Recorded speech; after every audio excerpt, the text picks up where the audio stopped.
strategi konservasi itu? Yuk simak video ini. Kita mulai dari perlindungan sistem penyangga kehidupan. Untuk perlindungan sistem penyangga kehidupan yaitu menjamin terpeliharanya proses ekologi yang menunjang sistem penyangga kehidupan bagi kelangsungan pembangunan dan kesejahteraan manusia. Untuk menjamin usaha-usaha dalam tindakan perlindungan sistem penyangga kehidupan perlu dilakukan adanya perlindungan daerah-daerah pegunungan, perlindungan wilayah pantai dengan pengolahan yang terkendali, kemudian perlindungan daerah aliran sungai, pengembangan daerah aliran sungai, perlindungan daerah hutan luas misalnya dijadikan taman nasional, dan perlindungan tempat-tempat yang mempunyai nilai unik, dan yang terakhir itu mengadakan analisis mengenai dampak lingkungan sebagai syarat untuk melaksanakan semua rencana pembangunan. Untuk rencana usaha pembangunan itu sendiri perlu diperhatikan dengan adanya suatu dampak lingkungan yang ditimbulkan. Maka dari itu kita harus pertimbangkan untuk melakukan salah satunya itu tebang pilih agar kelestarian alam tetap terjaga.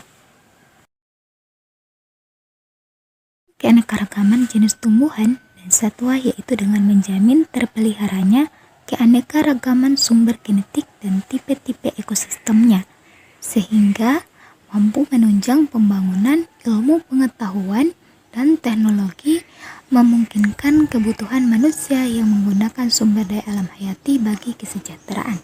Yang ketiga itu adalah tentang pemanfaatan secara lestari.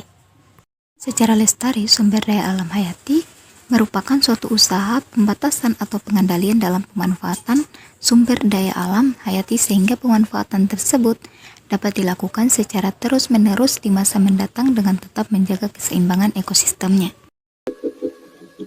Hampir semua yang kita kembangkan, beli, dan jual berasal dari alam.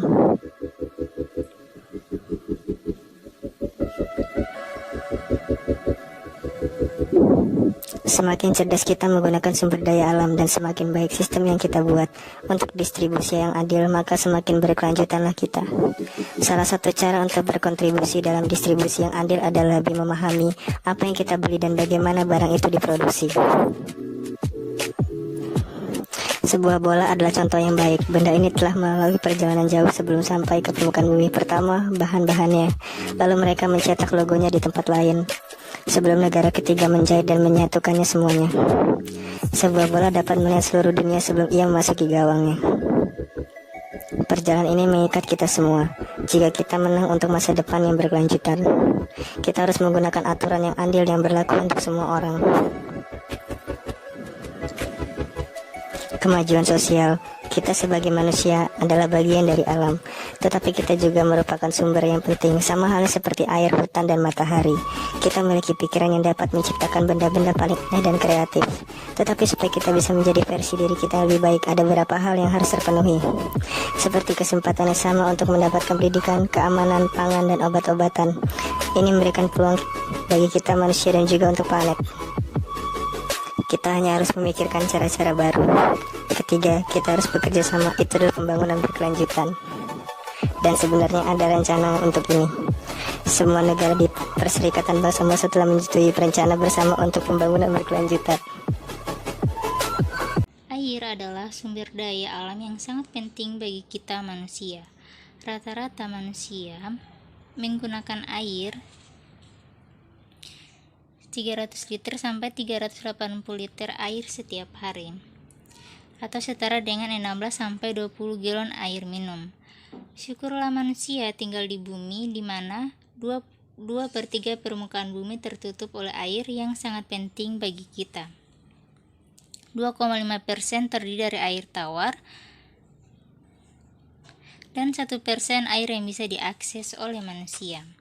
Jumlah air di dunia semakin berkurang karena adanya pencemaran air yang membuat semakin sedikit air yang masih bisa digunakan oleh manusia. Sedangkan cadangan air dalam tanah semakin sedikit karena dieksploitasi manusia selama bertahun-tahun dan tidak ada usaha untuk mengembalikannya ke tanah. Hasilnya, dunia terancam krisis air, termasuk Indonesia. Manajemen air yang belum baik membuat kita menjadi kekurangan air. Tak heran setiap musim kemarau selalu ada kasus kekeringan di beberapa wilayah Indonesia. Bahkan menurut BNPB, kekeringan adalah bencana keempat paling sering terjadi di Indonesia.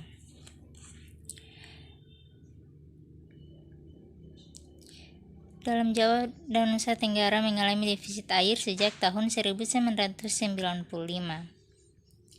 Karena itulah konservasi air harus kita lakukan. Konservasi air adalah praktik menggunakan air secara efisien untuk mengurangi penggunaan air yang berlebihan dengan cara menghemat dari rumah, yaitu dengan menghemat air dan membuat sumur sampan.